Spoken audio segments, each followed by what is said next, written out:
Alright, what is the crack, everyone? Anyway, we all know about Grease, right? Whether it be the 1978 musical from Paramount, or the shitty live version of Grease that aired on NBC in 2016. Okay, hold on, I'm sorry, but I want to go on a small rant for a bit. This live version of Grease is terrible. I don't care what you say, it is terrible. Sure, it is impressive that it's all done live and shit, but it's incredibly unfunny and has some terrible acting. And the fact that it has 92% in Rotten Tomatoes is disgraceful. I hate this live version of Grease so fucking much.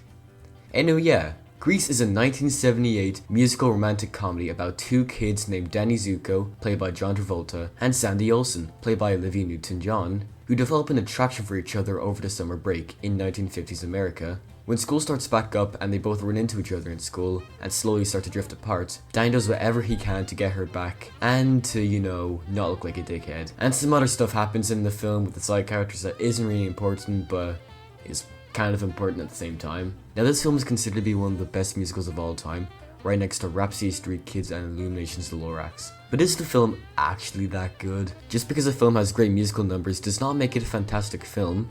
I'm looking at you, Greatest Showman. But to be fair, the music in this film is freaking amazing. Anyway, let's see if this film is really as good as people say it is. Now let's start with the positives of the film. The songs in this film are freaking amazing. They are all catchy and are great to listen to. The songwriters, Jim Jacobs and Warren Casey, did an incredible job here. Every song from Summer Nights, to Sandra Dee, to Grease Lightning, to Born to Handjive, and You're the One That I Want all stand out as great songs, and I could listen to them all day. But like I said, just because a film has good musical numbers does not make it an amazing film. So, how are the characters in the film? Well, first of all, we got Danny Zuko, who is kind of an asshole to be fair, and a pretty bland character. John Travolta does do a really good job in portraying Danny, but in the film he's just kind of a jerk towards Sandy, and yeah, he's not really a terrible character, but he ain't a great character either. Then there's Sandy. She's okay. Her character is basically Aussie in America and is kind of a snowflake. And by that I mean she's very soft and doesn't do a lot of the things that the others do, like smoke, drink, or swear. Not swearing is a fucking baby move. I mean, don't swear, kids. I fucking hate Susan Wojcicki. But yeah, Danny and Sandy are pretty decent main characters with many flaws. Now, how about the other characters? Well, we have the T-Birds, and I fucking love these characters. The characters are so funny and cartoony and have so much life in them. Their actors do an incredible job portraying these weird and goofy characters. I just love every scene with them. They always have something funny to say and I just fucking love them so much. Then there's Kaniki. He's kind of the straight tough guy. He's the guy that's always trying to look cool and show that he's a hard lad. And by hard lad, I mean that he tries to show that he's not a soft lad. I don't mean anything else by that. And we have the Pink Ladies. They are all pretty good characters. Funny, and their actors do a great job. Except for this bitch. I don't know what it is, I just hate her character so much. But yeah, all the actors do a great job in this film. They're really good at acting like 1950s high school teenagers, when most of the actors were in their 20s or even their 30s. Also, rest in peace, Jeff Conaway, you were a fantastic actor. You will be missed.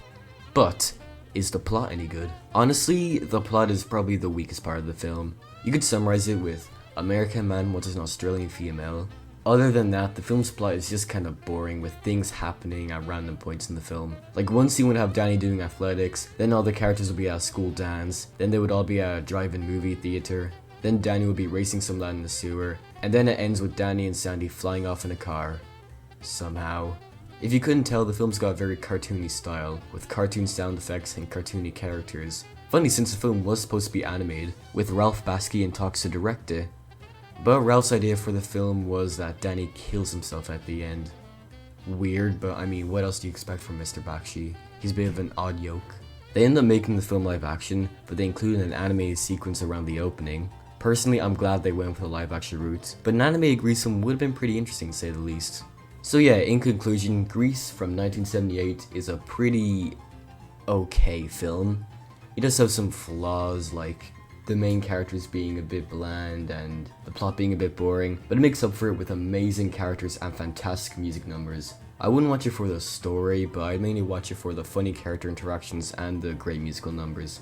Anyway, this has been Zach Quinn, I hope you enjoyed it and I'll see you in the next one. Goodbye.